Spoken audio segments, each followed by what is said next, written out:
Welcome to the Boyd Auto Body and Glass 3 Keys to the Game. I'm Tait from BlueBombers.com, joined as always by the lovely and talented Derek Taylor of CJOB, the voice of the Bombers on CJOB. Banjo Bowl.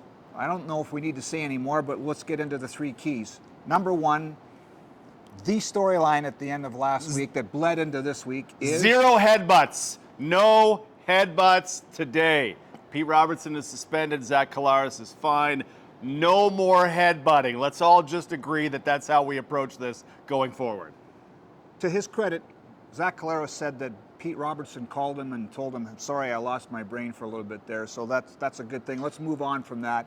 Number two, the rider team we're going to see looks a little bit different than the one we saw in the Labor Day Classic. No Robertson because of the suspension, right? But they also lose their safety, Jaden Dahlke, and they lose 2 offensive linemen, including right tackle Colin Kelly and left guard Evan Johnson. And when I look at that, I think, oh, well, 2 new offensive linemen. There's an opportunity for Willie to get back in the sack column, Jackson Jeffcoat to have an impact, Thomas and Walker as well. And does Zach Collaros eyeing up a true rookie at safety?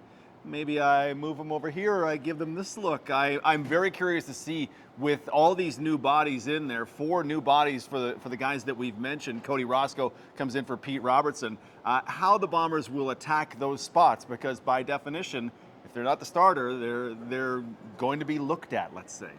There were a lot of issues in the Bombers' performance last week, offense, defense, and special teams, and we're going to look at the special teams because it's an area that there was quite a discrepancy between the Riders' return numbers and the Bomber return numbers. Mario Alford on kickoffs, almost 40 yards per return last week. That's an enormous number.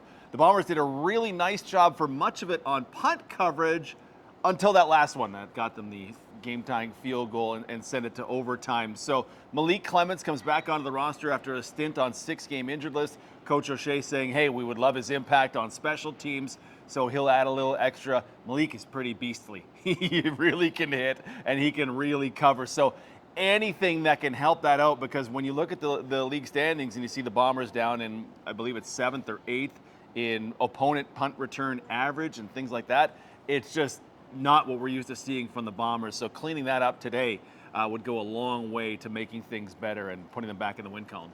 The Banjo Bowl is always a fun one, the second best game on the year next to the Grey Cup. For the lovely and talented Derek Taylor of CJOB, I'm Tait from BlueBombers.com, and that's the Boyd Auto Body and Glass 3 Keys to the Game.